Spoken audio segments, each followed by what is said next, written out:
അപ്പോൾ Jodhpur safari day part 2 വ്ളോഗിലേക്ക് എല്ലാ F3 വ്ളോഗ്സിൻ്റെ ഓഡിയൻസിനും സ്വാഗതം. അപ്പോൾ നമ്മൾ ജോധ്പൂർ സഫാരി വ്ളോഗ് 2 പാർട്ടായിട്ടാണ് ചെയ്യുന്നത്.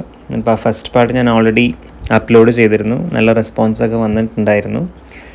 സെക്കൻഡ് പാർട്ട് 2 പാർട്ടാക്കാൻ കാരണം നമ്മൾ ഈവനിങ് ക്യാമൽ സഫാരി അതെല്ലാം കഴിഞ്ഞ് ഈവനിങ് നമുക്കുണ്ടായിരുന്നത് അവർ തന്നെ അറേഞ്ച് ചെയ്ത് തന്ന കുറച്ച് ഡാൻസ് പെർഫോമൻസ്, മ്യൂസിക് പെർഫോമൻസ്, അങ്ങനെ വളരെ നല്ലൊരു ഈവനിങ് സെറ്റപ്പ് അവർ നമുക്ക് വേണ്ടി ഒരുക്കി വെച്ചിട്ടുണ്ടായിരുന്നു.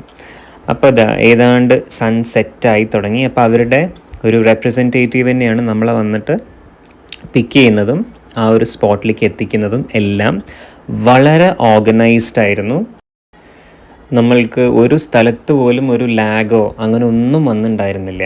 കാരണം എല്ലാം കറക്റ്റ് ഓർഗനൈസ് ചെയ്ത് ഒരുപാട് ഈ ഡെസേർട്ട് സഫാരി ചെയ്യുന്ന ടീംസ് ഉണ്ട്. അപ്പോൾ ഞങ്ങൾ കോൺടാക്റ്റ് ചെയ്ത ടീം വളരെ വെൽ ഓർഗനൈസ്ഡ് ആയിട്ട് എല്ലാം ഞങ്ങൾക്ക് ചെയ്തു തന്നിട്ടുണ്ടായിരുന്നു. ഇനി നമുക്ക് ആ ഒരു യാത്രയിൽ വളരെ ബ്യൂട്ടിഫുൾ ആയിട്ടുള്ളൊരു സൺസെറ്റൊക്കെ കണ്ട് ദൂരെ നമ്മൾ നോക്കിക്കഴിഞ്ഞാൽ കാണാൻ പറ്റും ആ ഒരു layers of sky. Beautiful view ആയിരുന്നു അത്. അവരുടെ ചെറിയ ചെറിയ കൃഷിയിടങ്ങളുണ്ടായിരുന്നു പോകുന്ന വഴി. പിന്നെ ഒരു ഓഫ് റോഡിംഗ് ആണ്, പ്യോർലി ഓഫ് റോഡിംഗ് ആണ്. ആ ഒരു വെഹിക്കിൾ ജേണി തന്നെ ഭയങ്കര അഡ്വെഞ്ചറസ് ആൻഡ് ഇൻട്രസ്റ്റിംഗ് ആയിരുന്നു.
പോകുന്ന വഴി ഞാനീ പറഞ്ഞ പോലെ ചെറിയ തരത്തിലുള്ള കൃഷിയൊക്കെ നമ്മൾ കണ്ടിട്ടുണ്ടായിരുന്നു.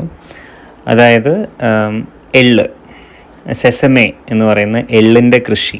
കുറച്ച് ചെറിയ ചെറിയ മഞ്ഞ പൂക്കളൊക്കെ ഇട്ടുകൊണ്ട് ആ പാടം ഇങ്ങനെ പൂത്ത് നിൽക്കുന്നത് കാണാൻ ഭയങ്കര ബ്യൂട്ടിഫുള്ളായിരുന്നു. എനിക്ക് തോന്നുന്നു എള്ള് കൃഷിക്കൊക്കെ നല്ല ഡ്രൈ ക്ലൈമറ്റ് ആയിരിക്കണം. സോ അതുകൊണ്ട് അവർ നന്നായിട്ടത് ചെയ്യുന്നുണ്ടായിരുന്നു എള്ള് കൃഷിയൊക്കെ.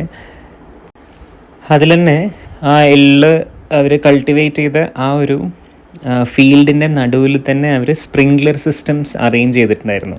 ഞങ്ങൾക്ക് സൂക്ഷിച്ച് നോക്കിയപ്പോഴാണ് മനസ്സിലായത്, നിങ്ങൾക്ക് കാണാൻ പറ്റും. അപ്പോൾ ആ സ്പ്രിങ്ക്ലർ സിസ്റ്റത്തിൽ നിന്ന് വെള്ളം അങ്ങനെ വരുന്നത് ആ ഒരു സൺസെറ്റ്, ആ ഒരു വ്യൂ ഭയങ്കര ബ്യൂട്ടിഫുള്ളായിരുന്നു അത് നേരിട്ട് കാണുക എന്നുള്ളത്.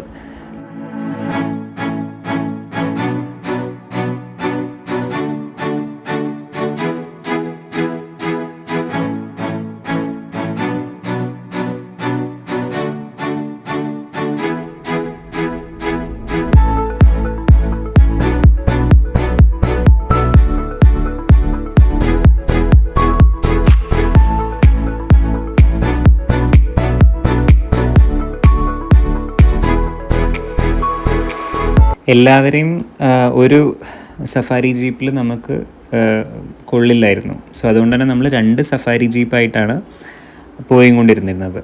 അപ്പം ഇനി ഫുൾ ഈ ഒരു നൈറ്റ് ട്രാവൽ, ആ സ്പോട്ടിലേക്ക് എത്താനുള്ളൊരു ട്രാവൽ എന്ന് പറയുന്നത് ഫുൾ ഭയങ്കര ഓഫ് റോഡിങ് ആണ്. ആ ഒരു എക്സ്പീരിയൻസ് എന്ന് പറയുന്നത് നമ്മൾ എക്സ്പ്ലെയിൻ ചെയ്ത് കൊടുത്താൽ മനസ്സിലാവില്ല. അത് നമുക്ക് എക്സ്പീരിയൻസ് ചെയ്യുക തന്നെ വേണം. ഭയങ്കര അഡ്വെഞ്ചറസ് ആയിട്ടുള്ളൊരു പാത്ത് വേയിലൂടെയാണ് നമ്മൾ കൊണ്ടുപോയത് അവർ. അത് ആ ഒരു ട്രിപ്പിനെ, ആ ഒരു ട്രാവലിനെ വളരെ നല്ല രീതിയിൽ തന്നെ എൻഹാൻസ് ചെയ്തു, അല്ലെങ്കിൽ ആ ഒരു ട്രാവൽ മൂഡിലേക്ക് നമ്മളെ കൊണ്ടുവന്നു തന്നെ പറയാം. നല്ല രീതിയിൽ തന്നെ നിങ്ങൾക്ക് മനസ്സിലാവും. കാരണം ഞാൻ ഫോണിൽ ഇത് റെക്കോർഡ് ചെയ്തുകൊണ്ടിരിക്കുകയാണ്, പക്ഷേ ഫോൺ എനിക്ക് ഹോൾഡ് ചെയ്യാൻ കറക്റ്റായിട്ട് പറ്റുന്നുണ്ടായിരുന്നില്ല. കാരണം അത്രയും ഈ ഓഫ് റോഡിങ് ആയതുകൊണ്ട് തന്നെ ഈ ഫോൺ ഇങ്ങനെ ജർക്ക് ചെയ്തുകൊണ്ടേ ഇരിക്കുന്നുണ്ടായിരുന്നു.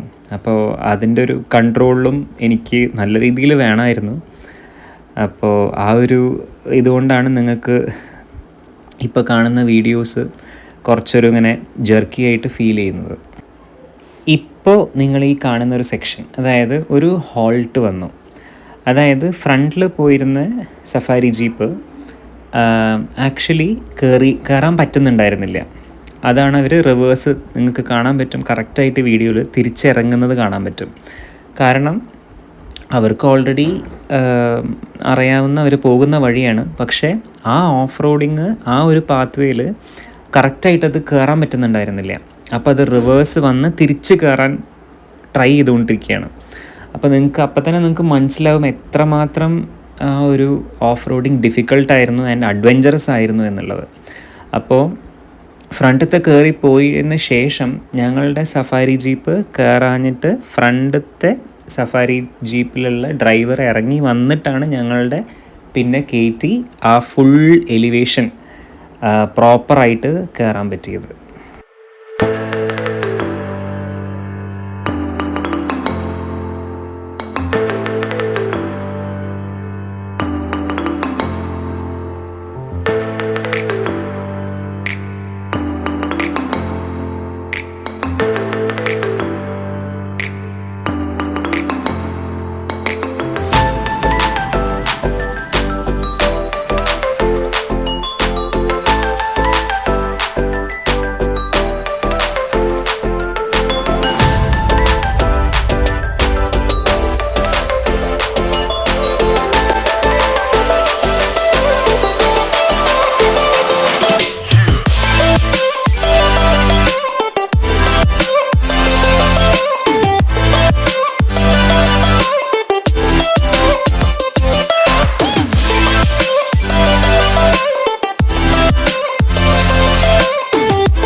ഇപ്പോൾ ഇതിൽ നിങ്ങൾക്ക് കാണാൻ പറ്റും ഞങ്ങളുടെ സഫാരി ജീപ്പ് റിവേഴ്സ് വന്നുകൊണ്ടിരിക്കുകയാണ്.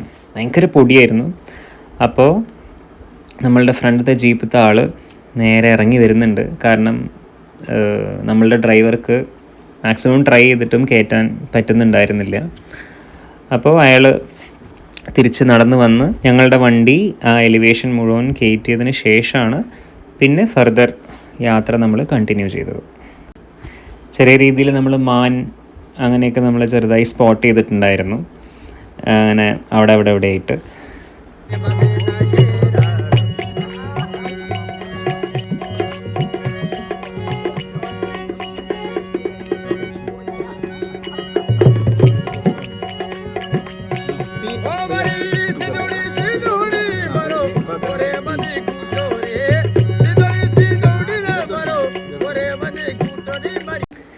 ഈവനിങ് പ്രോഗ്രാംസൊക്കെ സ്റ്റാർട്ട് ചെയ്യാൻ നമുക്ക് ടൈമായി.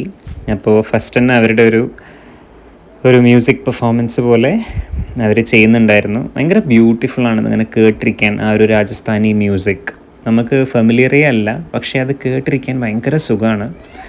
ആൻഡ് ആ ഒരു ഫ്ലോയിൽ നമ്മളിങ്ങനെ അത് കേട്ടിരുന്നു പോവും. പിന്നെ ആ ഒരു ആംബിയൻസ് എല്ലാം ഭയങ്കര മനോഹരമായിരുന്നു. മ്യൂസിക് പ്രോഗ്രാം കഴിഞ്ഞ് നമുക്ക് നെക്സ്റ്റ് ആ ലേഡി ഒരു ഡാൻസ് പെർഫോമൻസ് ആയിരുന്നു. അപ്പോൾ അവർ പെർഫോമൻസിന് വേണ്ടിയിട്ട് എല്ലാം ഒന്ന് വാമപ്പ് ചെയ്ത് ഒന്ന് സെറ്റ് ചെയ്തുകൊണ്ടിരിക്കുകയാണ്. അപ്പോൾ അവരുടെ ഡാൻസും ഭയങ്കര ബ്യൂട്ടിഫുള്ളായിരുന്നു, ഭയങ്കര ഗ്രേസ്ഫുള്ളായിരുന്നു എന്ന് പറയാം. എല്ലാവരെയും എൻ്റർടൈൻ ചെയ്ത് നമ്മളവരോട് ചോദിച്ചപ്പോൾ ഒരുപാട്, അതായത് എനിക്ക് തോന്നുന്നു ഒരു 16 ഇയേഴ്സോളം ആയിട്ട് അവർ പെർഫോം ചെയ്യുന്നുണ്ട് എന്നാണ് പറഞ്ഞത്. വളരെ എക്സ്പീരിയൻസ്ഡായി ഗ്രേസ്ഫുള്ളായിട്ട് ബ്യൂട്ടിഫുള്ളായിട്ട് പെർഫോം ചെയ്തിരുന്നു.